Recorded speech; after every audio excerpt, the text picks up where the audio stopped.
It's the fourth quarter. It's game time. How you doing on the scoreboard?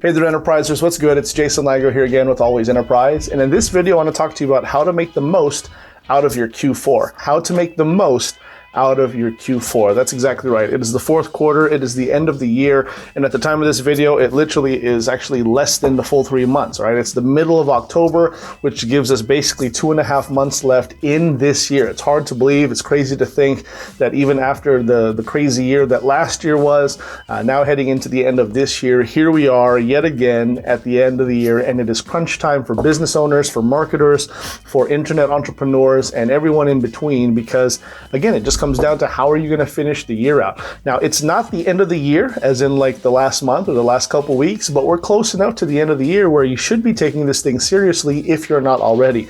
So with that said, I want to go ahead and offer you a few pointers, kind of basically a few key focal points that I think that if you go ahead and put some attention into these areas, it's going to help you not only to finish the year strong, but to also set yourself up for success, as it were, as we head into the next new year.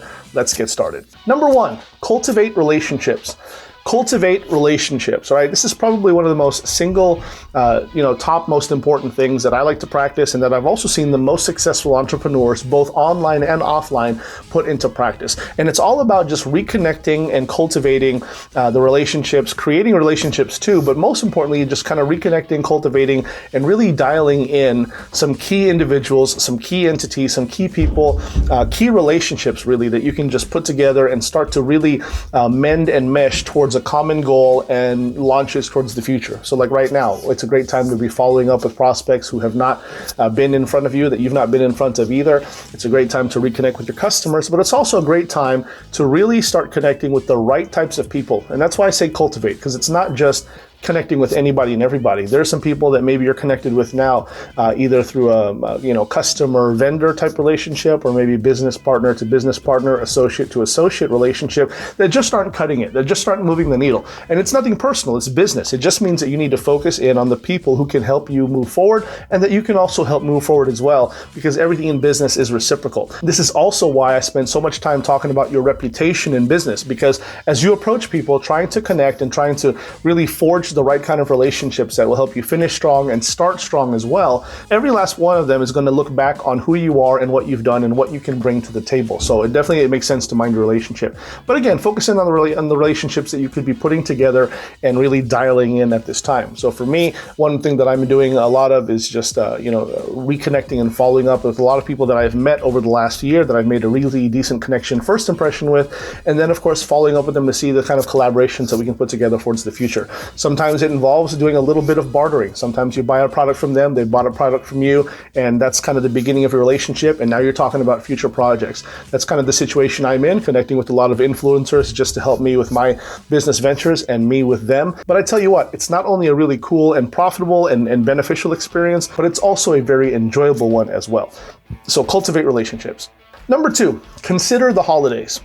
Consider the holidays. Now, it kind of goes without saying, right? You hear me say that and you're probably thinking, okay, Jason, why would you mention that? I mean, isn't it obvious that the holidays are here?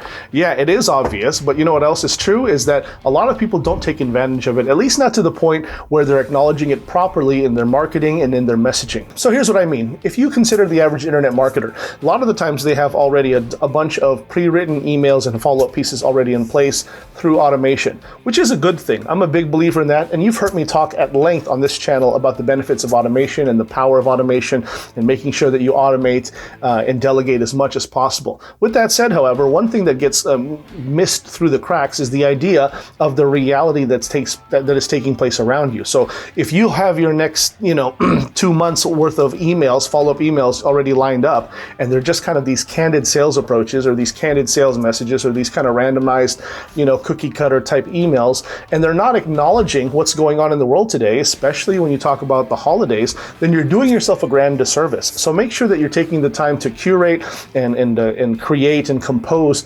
follow-up pieces and the like that are acknowledging and aware of what's going on relative to your time. So right now, for instance, we're about a week or two removed away from Halloween, which is a big thing. So obviously I want to incorporate that type of language in my content creation as well as in my follow-up. Okay, I want to be talking about taking my kids out for trick-or-treating and having harvest festivals and candy and costumes, right? When it comes time for Christmas, same thing. I want to make sure that I'm discussing that in my regular day-to-day routine. On top of that, it's also a great opportunity for you to go ahead and beef up your marketing, because you know that during the holidays, that's a high retail time. That's a time when a lot of people are spending money. Regardless of what you think is going on in the world and what is going on in the world and people suffering and losing jobs and all these crazy things that are happening in the world, one thing that is always true is that people spend money during the holidays. That's just the reality.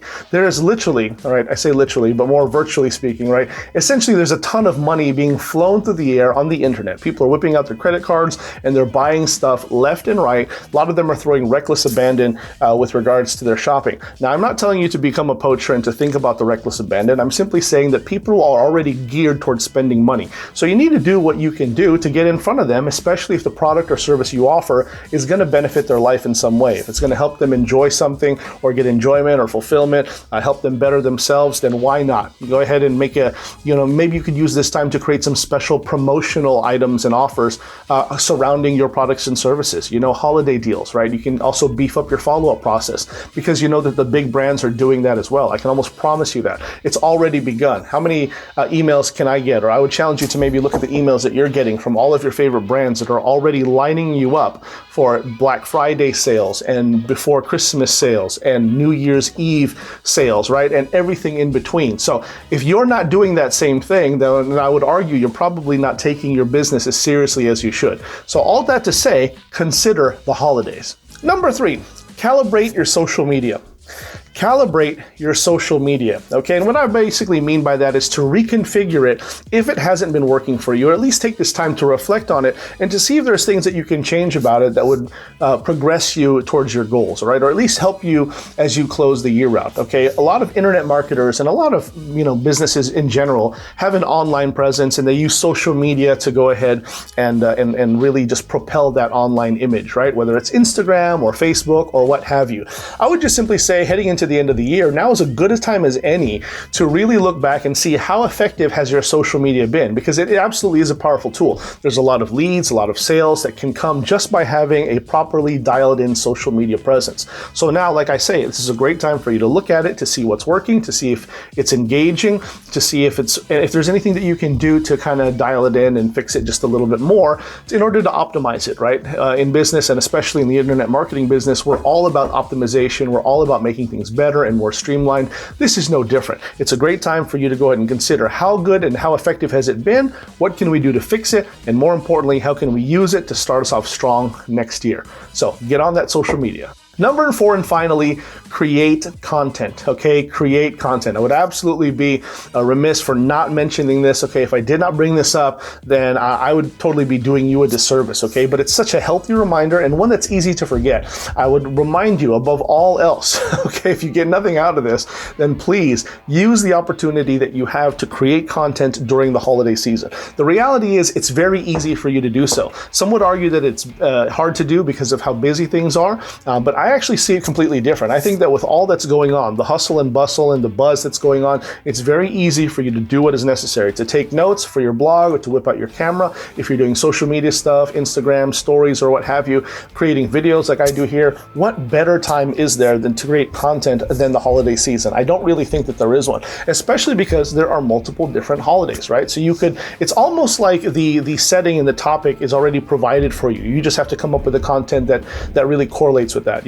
As content marketers and as content creators, it's always a tough thing to think about, okay, well, what should I come up with content-wise, right? With the holiday season, the setting's already there, right? If it's Halloween, if it's fall, if it's harvest, I mean, you've got that backdrop. If it's Thanksgiving, you've got that backdrop. If it's Christmas and New Year and a lot of those end of the year, holidays, then you have that backdrop as well. So use that as your backdrop to paint your own unique picture with regards to your own internet marketing strategy. It's so easy for you to do, and in my opinion, it's very easy easy to also batch your content, to create batches and batches of work that will hold you through for several weeks to come. And it really is just one of those things that is provided to you. I think that the holiday season is a gift for content creators. Again, everywhere you go, there's a backdrop, right? There's lights, there's items, there's pictures, there's people who are happy, people who are not happy. There is so much for you to build content off of that you literally have no excuse. So use this time to create content. And I trust that that content creation will go ahead and provide you with some amazing results monetarily, but also to help you feel good as well. All right, that's it, my friends. Listen, I hope that you found that this was helpful. Again, we are heading into the end of the year, so take this thing seriously. All right, make the most out of your fourth quarter. Fourth quarter is when it matters the most, right? It is crunch time. It's time for you to put the pedal to the metal and to see yourself end your year with big success in your business, and I definitely wish you the best in all of that. Now, let me make sure that you give me a like and a comment. Also, subscribe. That's the most important thing. Matter of fact, hit the notification bell. That way you won't miss out on any more hot new content that I got coming down the pipe just for you. On top of that, let me just mention, if you haven't had a chance yet to launch your own wildly successful online business, now is the perfect time to do so. And I'd love to show you how to get started for next to nothing. Actually, I can show you how to do it for absolutely nothing. All you have to do is just download my free guide. I'll put a link in the description below. It's called The Digital Freedom Shortcut, and it is my book that shows you exactly what I did to walk away from my six-figure corporate finance career to now living the ultimate laptop lifestyle business, and I couldn't be happier. All right, I'm out of here. I'll see you next time. Take care.